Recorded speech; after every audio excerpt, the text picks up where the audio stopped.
嫦娥5号能实现地外发射，证明中国技术的进步。但实际上，早在半个世纪前，我国就尝试研制能在发动发射的导弹，并且影响了今天的嫦娥5号。这到底是怎么一回事呢？要说竟是中国一件引人瞩目的大事儿，莫过于嫦娥5号探月卫星成功登月，并且完成采样，准备返回了。而这应该也是我国首次实现在地外星球表面发射飞行器并返回地球，可谓是意义重大。嫦娥5号作为我国目前技术最复杂的航天工程，其技术也可以说代表了我国目前科技水平的一个高峰。有意思的是，有人提出，既然我国能实现在地外发射探测器，那么将来我们有没有可能在地外基地或者宇宙轨道上发射导弹呢？这样的场景似乎只在科幻电影中出现过，然而实际上这种构想并不算新鲜。早在1969年，我国就开始论证一款可以放置在太空中的导弹系统。这种导弹被称为是环球导弹，理论上是具备全球任意一点的打击能力。是的，我国早在半个世纪前就考虑过这个问题，不仅考虑，而且还亲自实践过。而其成果对今后我国航天工程有着深远的影响，包括今天的嫦娥5号。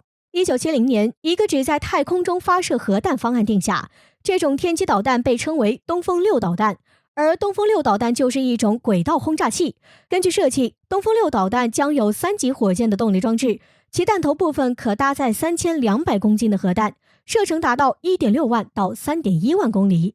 这么一看，早在半个世纪前，我国实际上就提出了这样脑洞大开的想法。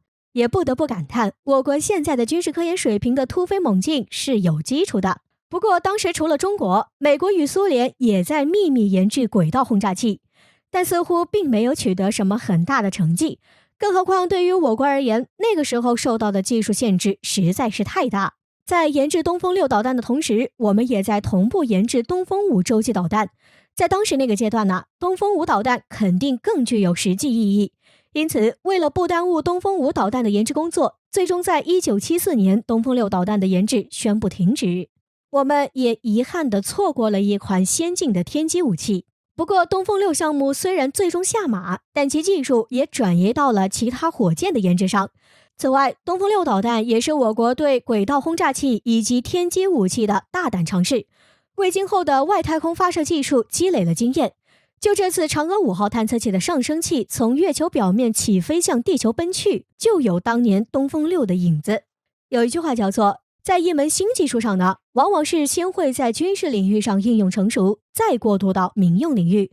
航天科技也是如此。像航天火箭原本就脱胎于弹道导弹，而航天工程往往也与军事工程密不可分。再看看今天的嫦娥5号，其技术水准要远高于当年的东风6导弹。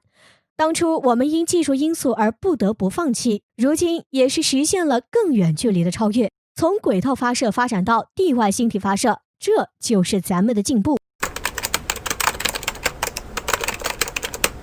美国居然会对俄罗斯武器装备产生兴趣，是为了拿去研究，还是另有企图？为何说我们也要多加小心呢？敬请关注本期军事热点。近日，一条关于美国购买俄罗斯武器消息引起了国际网友的广泛热议。据越南媒体报道，美国国防部目前对俄罗斯的米24或米71直升机以及安2运输机产生了浓厚的兴趣。不仅如此，美国对俄罗斯的其他装备也产生了一些想法。不得不说啊，美国这一诡异的做法确实让人琢磨不透。他们为什么会选择购买俄罗斯的武器呢？莫非是用来研究进行仿制？显然，美国购买俄罗斯的武器并不是用来研究与仿制。毕竟以美国的军工业水平来说，制造一款像俄罗斯的米24或米71直升机以及安2运输机这类的武器装备是一件轻而易举的事情。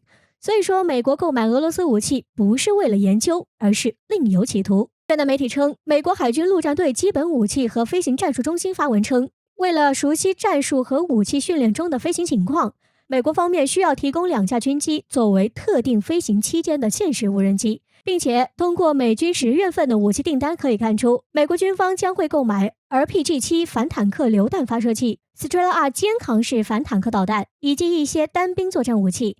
由此可见，美军是在学习如何在最接近战争的条件下与俄罗斯交战。然而呢，这已经不是美军第一次这样做了。自冷战结束以来，美国就一直在采用这样的训练模式。当时，美国还特意启动了对立部队的计划。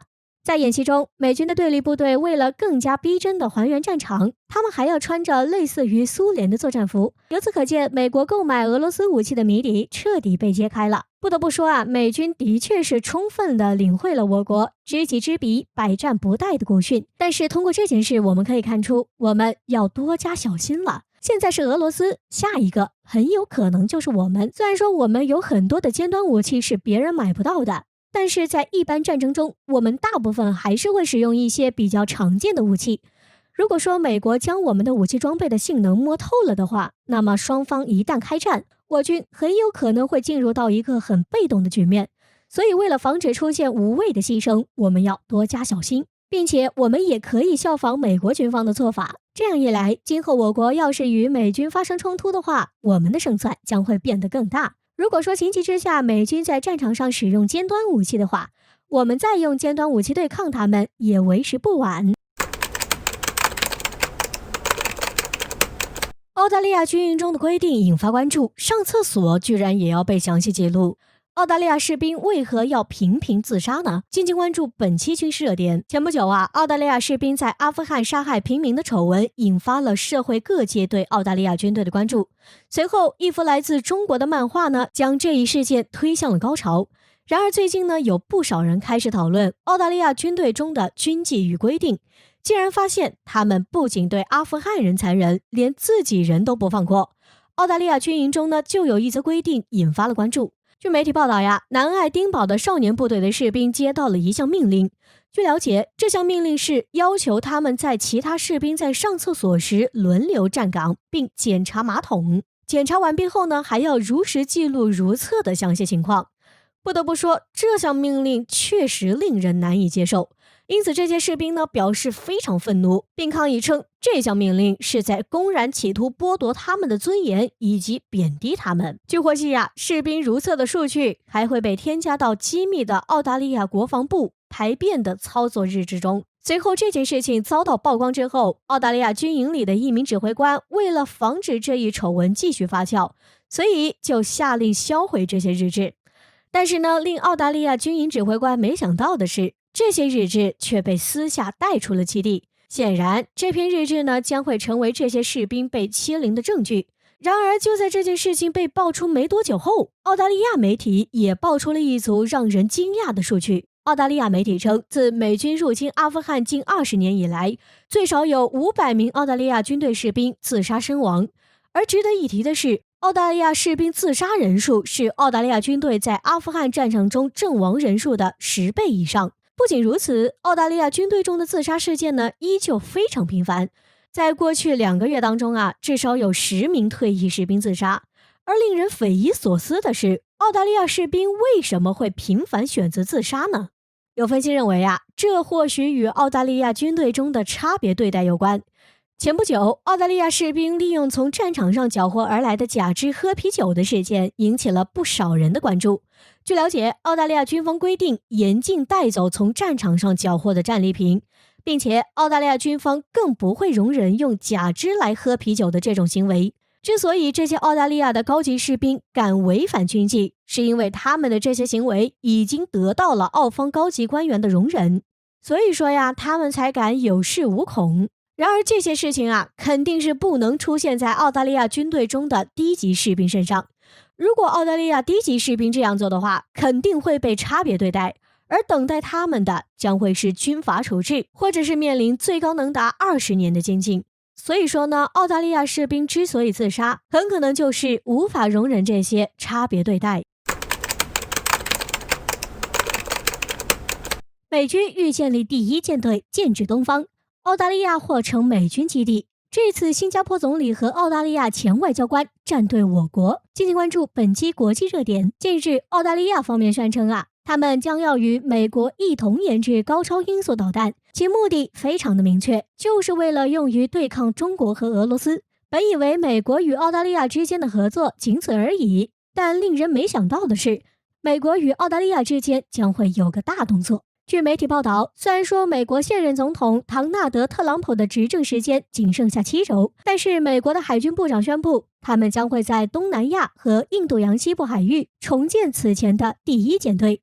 届时，该舰队将会制衡印度的发展。显然，美军的此举呢是醉翁之意不在酒，表面上说是为了制衡印度，实际上就是建制东方大国。此前，美国军方考虑到马六甲地区地理位置非常特殊，所以他们想把美国海军第1舰队的基地设立在新加坡地区。但是新加坡方面呢，似乎对这一提议并不感兴趣，并且新加坡总理还表示，没有国家愿意加入一个会排除其他国家的联盟，尤其是一个没有中国的联盟。由此可见，在这件事情上呢，新加坡总理为我们站队。然而，就在新加坡表态之后，美军又把目标转向了与中国闹不愉快的澳大利亚。那么，澳大利亚会不会成为美军第1舰队的基地呢？据分析，按照目前的情况来讲澳大利亚是很有可能会同意美军的做法，并且长期以来，澳大利亚方面就一直是支持美国海军以及海军陆战队。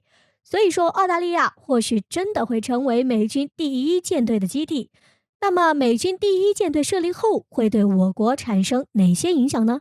我国是一个工业大国，因此非常依赖于石油等自然资源。我国进口的石油等资源呢，很大一部分都要经过马六甲海峡，并且马六甲海峡也是我国一条非常重要的贸易通道。如果说美国控制了这一交通要道的话，那么我国将会受到巨大的影响。届时，如果美国毫不退步的话，那么我国很可能会以非和平的方式来解决这一问题。不得不说，美军与澳大利亚此举非常危险。澳大利亚方面呢，也是完全不顾他们前外交官所说的忠告。就在澳大利亚对抗中国的时候，澳大利亚前外交官就在一篇文章中发表了他的看法：如果与中国之间发生争端的话，澳大利亚方面必败。显然，这句话是非常好的诠释了澳大利亚与美国合作对抗中国的后果。所以说，还是希望澳大利亚方面慎重考虑，否则的话，他们将会一直成为美军安插在亚太地区的一枚棋子。如果说美军利用完澳大利亚后将他们抛弃的话，那么澳大利亚将会陷入一个孤立无援的地步。